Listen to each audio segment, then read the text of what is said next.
नमस्कार दोस्तों, चलिए जान लेते हैं आज की 25 बड़ी खबरें। लेकिन वीडियो शुरू करने से पहले कमेंट करके जरूर बताएं कि आप हमें किस शहर से देख रहे हैं और चैनल को सब्सक्राइब करके हमारे चैनल के साथ जुड़ जाइए ताकि हर अपडेट आप तक पहुंच सके। तो चलिए शुरू करते हैं आज की बड़ी सुर्खियों के साथ। युवाओं के लिए बड़ा ऐलान। मुख्यमंत्री योगी ने कहा कि अब यूपी का हर काम करने वाला युवा न्यूनतम वेतन जरूर पाएगा। अगर किसी कंपनी ने पूरा वेतन नहीं दिया तो सरकार उसका पैसा देगी। इलेक्ट्रॉनिक्स हब बनेगा यूपी। नई नीति लागू हुई है जिससे अगले 5 सालों में यूपी में 10 लाख नई नौकरियां बनेंगी और बड़े बड़े कारखाने खोले जाएंगे। अटल स्कूलों की डिजिटल निगरानी। मुख्यमंत्री ने नया पोर्टल लॉन्च किया है जिससे पूरे यूपी के अटल आवासीय स्कूल ऑनलाइन मॉनिटर होंगे। बच्चों की पढ़ाई और स्कूलों की गतिविधियां सीधे सरकार देख सकेगी। अंतरिक्ष यात्री से मुलाकात। यूपी के खगोल यात्री शुभांशु शुक्ला से सीएम योगी ने मुलाकात की। उनके नाम से छात्रों के लिए छात्रवृत्ति भी शुरू होगी।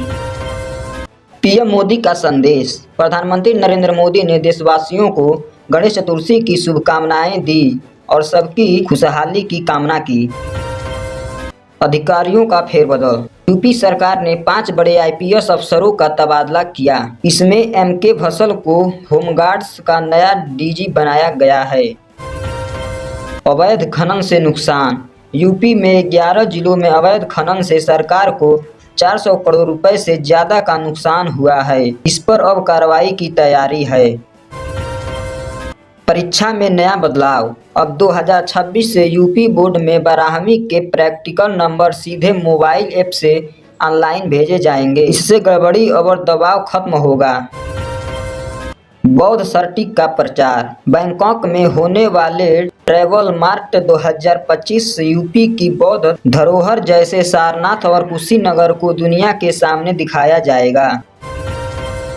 रोजगार महाकुंभ 2025। इस कार्यक्रम में श्रमिकों को ऑनलाइन न्याय दिलाने के लिए न्याय ब्रिज पोर्टल और ई ट्राइब्यूनल शुरू किए गए। गरीबी की मार्मिक घटना। महाराजगंज में 2 छोटे बच्चे अपने पिता की मौत के बाद 3 दिन तक उसी शव के साथ घर में रहे क्योंकि खाने और मदद के लिए उनके पास कोई नहीं था।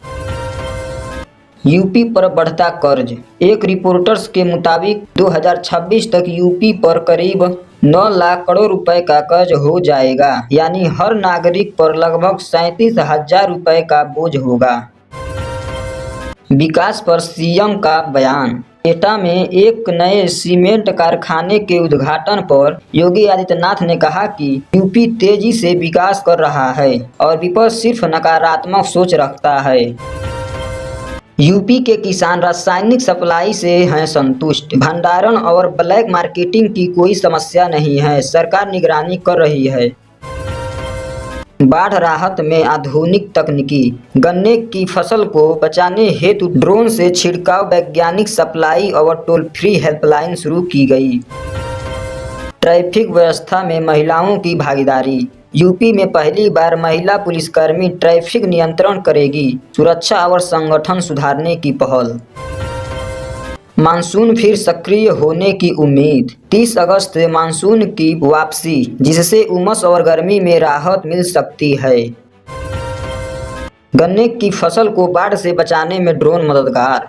ड्रोन के माध्यम से 24,218 हेक्टेयर गन्ने के खेतों में कीटनाशक का छिड़काव किया गया ताकि खराब मौसम में भी फसल सुरक्षित रहे। रासायनिक खाद्य सामग्री में स्वच्छता। सरकार ने आश्वासन दिया है कि राज्य में उर्वरकों की कमी नहीं है, पर्याप्त मात्रा में उपलब्ध है और किसान भी सस्ती दरों पर प्राप्त कर रहे हैं। धन्यवाद। मिलते हैं अगली अपडेट के साथ।